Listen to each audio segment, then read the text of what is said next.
Un des problèmes que nous rencontrons en Europe, en France aussi, c'est qu'une partie non négligeable de l'élite, en tout cas l'élite qui domine aujourd'hui en Europe et en France, est profondément, alors après on pourrait en chercher les causes, mais peut-être le snobisme aussi tout simplement, profondément pro-américaine, que son logiciel est américain, que son niveau de conscience est américain, et que c'est ça aujourd'hui qui est un élément en tout cas, peut-être pas le seul, mais un des éléments qui empêche finalement les choses d'avancer, comme s'il y avait une sorte de, je dirais, d'exorcisme à faire par rapport à cela. On rappelle le mythe d'Europe, deux puissances la convoitent, une à l'ouest et une à l'est. Parlons déjà, et principalement de celle qui est à l'ouest. On nous vend que finalement, aujourd'hui, le principal danger pour l'Europe et pour la France, c'est la Russie de Poutine. Et pendant ce temps-là,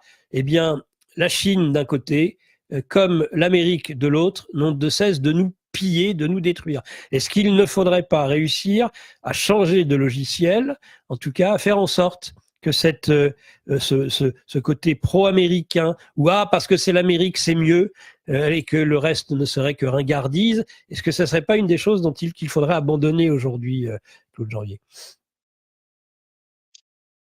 Oui, alors mais le problème, c'est que c'est beaucoup plus profond en réalité que ça. C'est-à-dire qu'il y a nos politiciens, oui, bien sûr, ils sont inféodés donc aux Américains, enfin aux Anglo-Saxons. Ça, c'est clair. De toute façon, depuis Pompidou jusqu'à aujourd'hui, c'est clair. Tous les présidents français, à part le général de Gaulle, ont été des atlantistes et Emmanuel Macron ne fait pas exception à la règle puisque c'est un atlantiste pur et dur. Mais au-delà de nos politiciens, il y a aussi la majorité du peuple européen. Et en fait, quand on commence à regarder un peu pourquoi en fait on se retrouve en Europe avec une minorité de gens qui soutiennent la Russie et une majorité qui continue en fait à soutenir les USA. En fait, à part la Hongrie et la Slovaquie, tous les pays d'Europe, en fait, soutiennent les USA et soutiennent l'OTAN, etc., etc. Alors, historiquement, là, j'en reviens à la France, historiquement, on a quand même eu beaucoup à faire et on a envoyé de l'armée là-bas. On se souvient effectivement d'avoir donné un coup de main aux Américains qui voulaient se démarquer des Anglais, etc. Mais depuis, on est quand même culturellement submergé par les USA. Parce qu'en fait, qui a fondé les USA? Ce sont des Anglais, des Allemands, des Espagnols, un peu des Français. Donc ce sont des Européens. Donc déjà, c'était une migration. Et les Irlandais, ce sont des migrations qui ont été peuples migrants d'Europe, qui ont été effectivement colonisés donc l'Amérique du Nord. Mais on a donc les mêmes religions aussi de part et d'autre de l'Atlantique. C'est-à-dire que quand on regarde ces religions chrétiennes, bon, on est plus catholique en France, mais protestants aussi, et de toute façon, de l'autre côté de l'Atlantique, ils sont à dominance protestante. Donc déjà, on a à peu près la même culture religieuse. On est quand même imprégné aussi par le cinéma américain depuis toujours. Il faut quand même se rendre compte comment une majorité de gens en Europe sont ont été imprégnés, imbibés, je dirais, par une culture américaine. En réalité, alors, si on regarde l'apogée du cinéma, parce que j'étais sur le cinéma, là, alors, l'apogée du cinéma français, allemand et italien, il y a eu une apogée dans les années 50, 60, 70, et après ça a décliné, parce qu'il y a eu une poussée encore plus forte, donc du cinéma américain. Et ce qu'on peut regarder aujourd'hui, qu'on peut constater, pardon, aujourd'hui, c'est que toutes les séries américaines qu'on nous vend via Netflix, via Disney Channel, etc., via Amazon, etc., Hollywood, tout ça, c'est effectivement une poussée donc américaine. Côté musique, c'est pas mieux, puisque le jazz, le blues, le rock, quelque part, vient anglo-saxons vient effectivement des États-Unis. Les marques phares, quand même omniprésentes en Europe, et là je fais référence ici à Coca-Cola, je fais référence à McDo, je fais référence à KFC, à Starbucks, Amazon, Tesla, Apple, Microsoft. En fait, toutes ces sociétés américaines sont arrivées en Europe et déferlent en Europe. C'est quand même assez incroyable. Euh, Après, il y a eu aussi la conquête de la Lune. Alors, conquête de la Lune, ont-ils marché sur la Lune ou pas? Bon, ça, je ne vais pas rentrer dans le débat, mais n'empêche que les USA ont marqué aussi face à la Russie. Nous y sommes allés. Est-ce qu'ils y sont allés? Ça, c'est un autre débat. Mais voilà, le slogan, la publicité et la propagande, c'est nous y sommes allés avant les Russes. Donc voilà, on a marché sur la Lune. Nous, Américains, nous avons marché sur la Lune avant les Russes.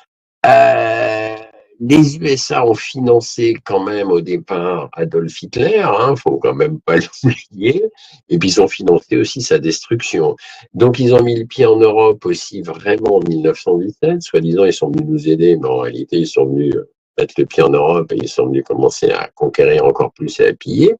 Faut quand même pas oublier aussi au niveau du droit international que les États-Unis pratiquent l'extraterritorialité de leur droit, parce que depuis toujours, en fait, leur terrain de jeu, c'est quand même la planète, faut quand même pas l'oublier. Vous savez combien il y a de bases américaines dans le monde? Dans le monde entier, il y a plus de 800 bases américaines dans le monde entier, c'est-à-dire hors sol états-unien.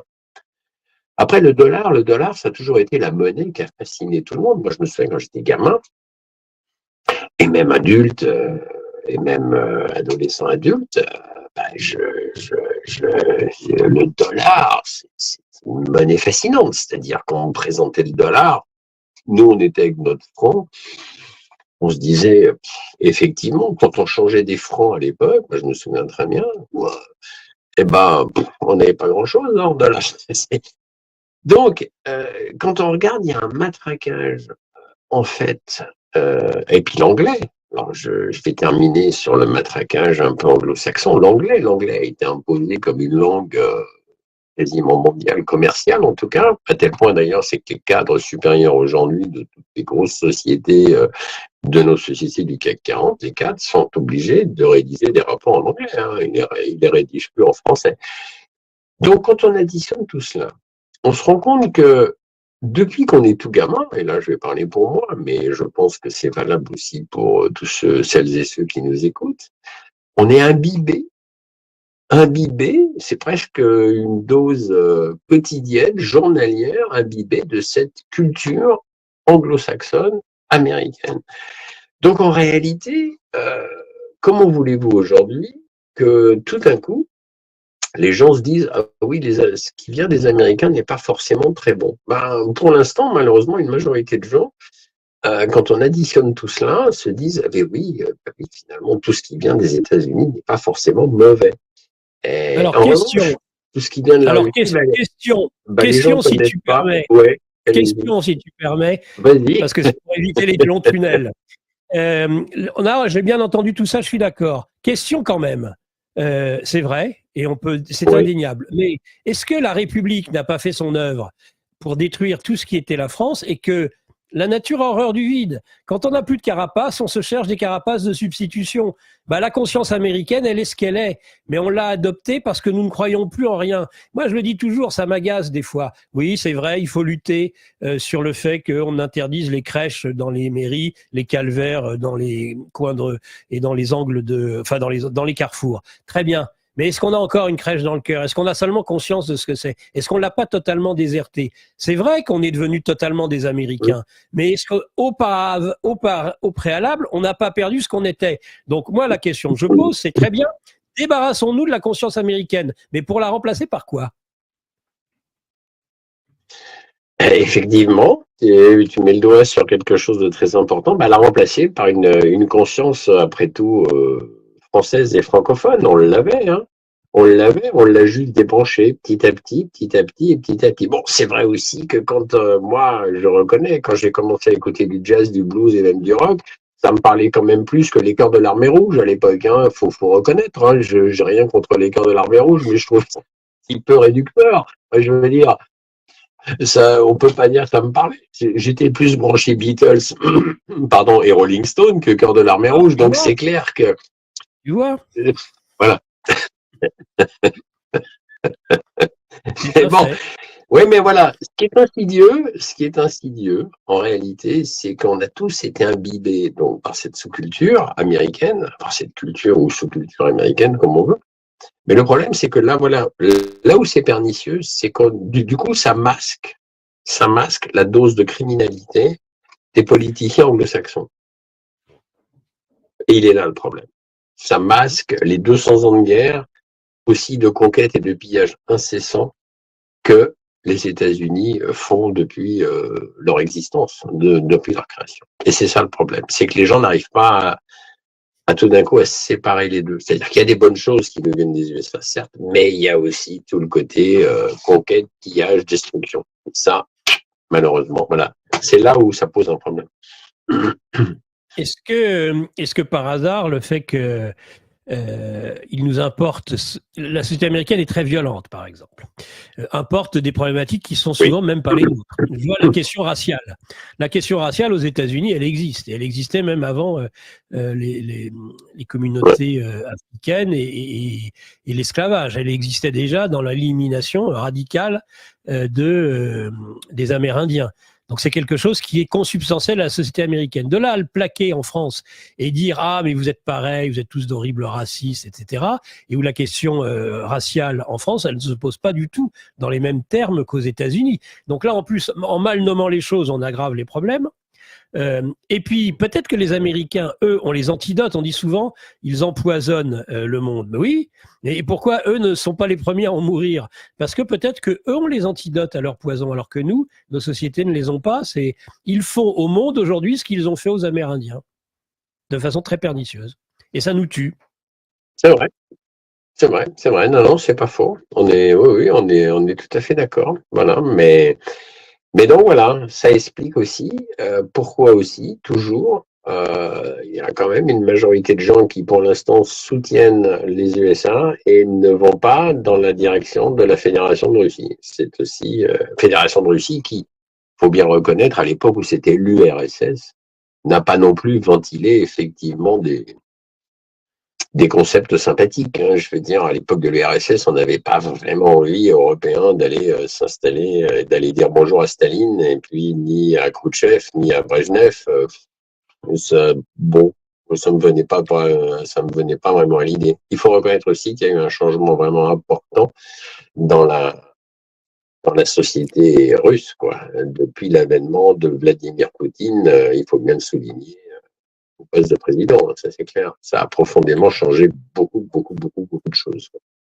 Dernière question peut-être, Claude Janvier, pour faire la synthèse des échanges et des échanges avec Raphaël aussi.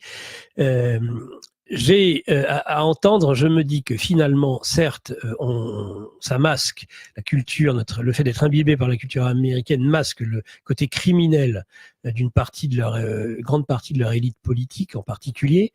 La question, c'est est-ce que finalement, ce que nous ne devons pas abandonner tous, et pas seulement les Français mais les Européens, c'est cette idée de l'État, on l'a vu avec l'État-providence, l'État-papa ou l'État-maman, l'État-care, l'État qui nous veut du bien, que l'homme politique nous veuille du bien, alors que, tu l'as dit en début d'entretien avec Raphaël, ils sont parfois sont les pires criminels, la folie cachée des hommes de pouvoir. Est-ce qu'il ne faudrait pas qu'on abandonne cette idée que l'État, eh bien, c'est papa, maman, et que nécessairement, et j'ai presque envie de dire même papa, maman des fois, ne nous veulent pas toujours que du bien dans la vie et que ça nous permettrait d'éviter justement de donner le pouvoir à des fous furieux. Oui, absolument, c'est ça. Oui, oui, tout à fait. On est bien d'accord. Hein. De toute façon, le problème, ce sont aussi comprendre réellement les relations humaines, comprendre. C'est pas des choses simples en réalité. Hein. les relations humaines, c'est souvent quelque chose de compliqué à appréhender. Et il est bien évident que voilà, c'est pas simple d'arriver effectivement à avoir un chemin de presque, je dirais, de comment dire, un chemin de réflexion avec les relations humaines. Ça peut être souvent compliqué. Les relations entre les humains sont compliquées. Mais après, c'est toujours pareil. Je pense qu'il faut essayer de rester sur du constructif et du positif et d'essayer d'analyser et de voir réellement la différence entre des gens qui essaieront de toute façon d'aller dans le positif et ceux qui malheureusement iront toujours dans le négatif et dans la destruction. Et je pense que ça, c'est un point important à comprendre. C'est quels sont les buts et quelles sont aussi les actions. Parce qu'en réalité, beaucoup trop de gens jugent les politiques sur leurs paroles, blabla, le blabla, le blabla, le blabla. Mais en réalité, moi, ce que j'essaye d'analyser depuis toujours, je pense, c'est quels sont les faits. Est-ce que le politicien qui est en train de blablater, qu'est-ce qu'il a fait comme action? Qu'est-ce qu'il a fait comme action concrète pour vraiment faire du bien à son pays, au peuple, à son peuple? Est-ce qu'il y a des actions concrètes et positives qui sont vérifiables? Voilà. Il faut vraiment s'intéresser aux faits, au-delà du blabla. C'est bien joli les gens qui nous font du violon et du pipeau, mais je pense que maintenant il est temps d'arrêter le violon et le pipeau. Il est temps de regarder vraiment les actes et vraiment qu'est-ce qui peut aller dans le sens de la construction. Voilà, je pense. D'où l'intérêt des travaux, en particulier de Claude Janvier, de Jean-Louis Zambert, qui donne des chiffres, le côté très concret. Et ça, c'est aussi un élément important que l'on porte à la conscience de tous et de tous ceux qui nous écoutent ce matin, c'est-à-dire que pour décoder ces discours, qu'ils soient frauduleux, qu'ils soient endormissants, qu'ils soient anesthésiants, il y a aussi des chiffres. Et ces chiffres, eh ben, même bruts, et surtout bruts, ils ne mentent pas. Voilà, il faut regarder les choses telles qu'elles sont. Revenir au réel. Revenir au réel. J'aime beaucoup cette formule, hein, on la connaît, elle est maurassienne à l'origine. La France du pays réel. Retour, et le retour au réel, parce qu'eux sont complètement hors sol, mais ils le sont parce qu'ils le sont, mais en plus parce que ça les arrange. Parce que quand on va regarder un peu ce qu'il y a derrière, et ça, c'est ce que permet justement les études poussées des véritables journalistes d'investigation tels que Claude Janvier. Merci en tout cas. Hein, pour tout ce travail accompli. Merci à toi, Nicolas. Merci à Raphaël. Merci à toute l'équipe de GPTV. Et puis, de toute façon, je pense que s'il y a un dernier mot pour ce matin, je pense qu'il faut vraiment continuer à soutenir des médias libres et indépendants parce que c'est vraiment le seul rempart que nous avons pour lutter contre le bulldozer de propagande des médias de grand chemin. Voilà. Donc, merci à toi, Raphaël, pour tout le travail. Merci à toute l'équipe de GPTV. Voilà aussi. Et de bonnes fêtes de fin d'année. Nous te souhaitons à toute l'équipe de Géopolitique Profonde. Tu es un de nos permanents, donc, et nous aimons toutes les semaines te retrouver, mon cher Claude. Donc, nous te souhaitons d'excellentes, de même qu'on t'a souhaité la semaine dernière, de bonnes fêtes de Noël, et bien cette fois-ci, de bonnes fêtes de fin d'année. Et nous te disons évidemment tous à l'année prochaine dans les matinales de Géopolitique Profonde. Merci Claude Janvier.